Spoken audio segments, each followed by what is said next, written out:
Simboo keenyarra keenyatti jira hordoftoota keenyaa deebii sirrii filadhu jedha. Gaaffiin inni duraa jecha birsa gaafii latii kan ta'e kami jedha. A. Bu'ee B. Shan C. Mana D. Hunda. Gaaffiin inni itti aanu hima bishaan jige jedhu keessatti matimni kami jedha. A. Bishaan B. Jigee C. Matima hin qabu D. Hima miti.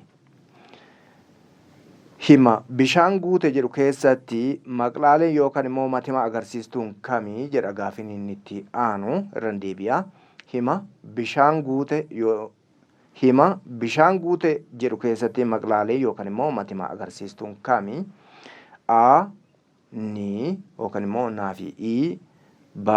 Na. C. I. D. Zeeromorfiim. Afur.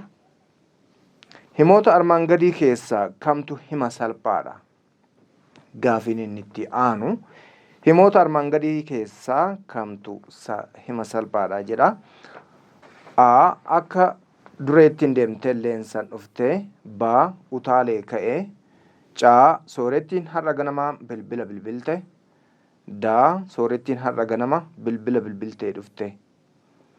Gaaffiin inni itti aanu himoota armaan gadii keessaa xumura miticee kan qabu kamii? Irra deebi'a. Himoota armaan gadii keessaa xumura miticee kan qabu kamii? A. Tolaan konkolaataan dhufe. B. Tolaan dabtara tarsaase. C. Soorettiin boosse. D. A fi C. Jechi xaxamaan kamii jedha gaaffiin inni itti aanu. A. Manneen. B. Sooreyyii. C. Mana. D. Jabboota. A. Baa fi daa. Gaaleen maqaa guutuu qabu kami? A. Farda gurraacha. B. Mi'a fardaa. C. Eegee fardaa. D. Hunda. Gaaffiin inni itti aanu akka seera gaalee afaan Oromootti kamtu sirriidha jedha. A. Itti aanaa daayiriktaraa. B. Daayiriktara itti aanaa. C. Pirezidaantii itti aanaa. D. Baa fi C. Gaaleen maqaa murteessituu qabu kami? A. Ijoollee gugurraattii. B. Ijoollee sadii. C. Ijoollee sanniin. D. Ijoollee ani guddise. Gaaffii isa xumuraa sagalee dhootuu jedhamee kan beekamu kami? Afaan Oromoo keessatti sagalee dhootuu jedhamee kan beekamu kami? A. Phaa. B. Xaa. C. Qaa. D. Hunda. Hordoftoota keenyaa ce'umsa kana boodatti deebinaan faana tura.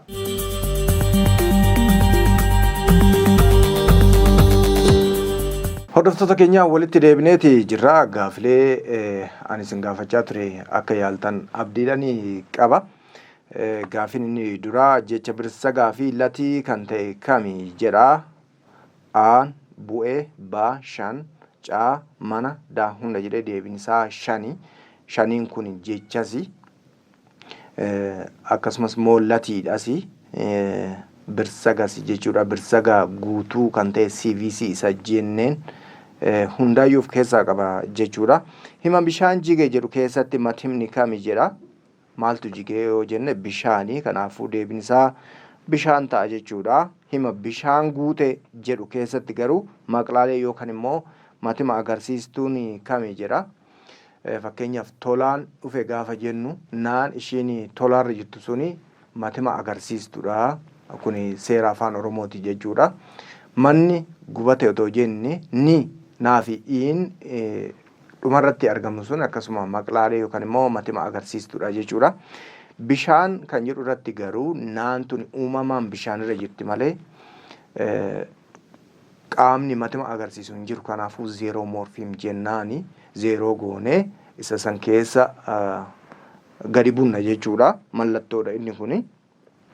Deebiin isaa zeeromorfiimidha. Himoota armaan gadii keessaa kamtu hima salphaadha jedha. Hima salphaa jechuun matima tokkoo fi xumura tokko kan qabudha.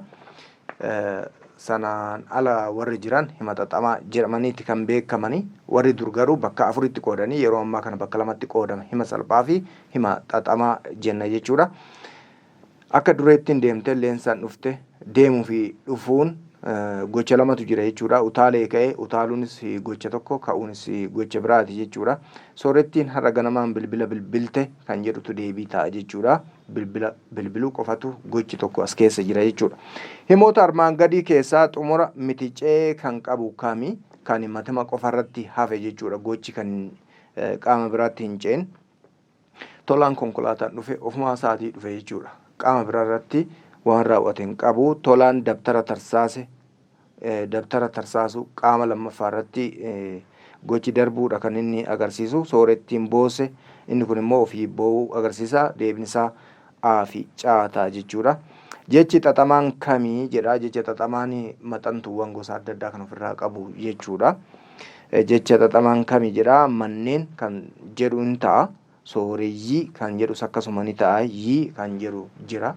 Lakkoofsa kan agarsiisu yookaan immoo danummaa kan agarsiisu jechuudha.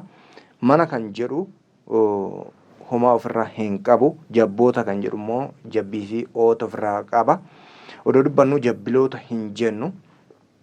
Kanaafuu deebiin isaa abbaa fi daa ta'a jechuudha. Gaaleen maqaa guutuu qabu kami farda gurraacha mi'a fardaa eegee fardaa hunda jedha. Deebiin isaa eegee fardaati. Mataan maalirraa akka hojjetame yookaan immoo eessatti akka argamu kan agarsiisudha. Guutuu jechuun farda gurraacha gaafa jennu gurraachi waa'ee fardaa nutti hime malee isarraa fardi gurraacharraa hojjetamuu nutti himu. Garuu eegee fardaa gaafa jedhamu eegee sun kan fardaa ta'u nutti agarsiisa jechuudha. Deebiin isa akka seera gaalee afaan oromootti kamtu sirriidha jedha. Itti aanaa daariktara akkas hin jennu kun seera afaan biraati afaan amaaratiin. Mikettel daariktal isa jedhamu sana namoonni gaafa dubbatan keessaa afaan oromootti afaan sana yaada afaan oromootiin barreessitu jira. Seerri afaan oromoo daariktara itti aanaadha. Pirezidaantii itti aanaa jenna malee itti aanaa pirezidaantii hin jennu jechuudha. Seera afaan oromoo matimni ni dursa itti aanee warri isa ibsanii dhufu jechuudha. Kanaafuu deebiin isaa baa fi caadha jechuudha. Gaaleen maqaa murteessituu qabu kamii jedha. Murteessituu gaafa jennu lakkoofsa murteessuu dandeenya. Ijoollee gugurraatti kan jedhu ibsa maqaati. Kanaafuu miti jechuudha. Ijoollee sadii kun inni ta'a. Sadii murteessineetii jirra jechuudha. Ijoollee sanniin kan jedhu agarsiistuudha hin ta'u.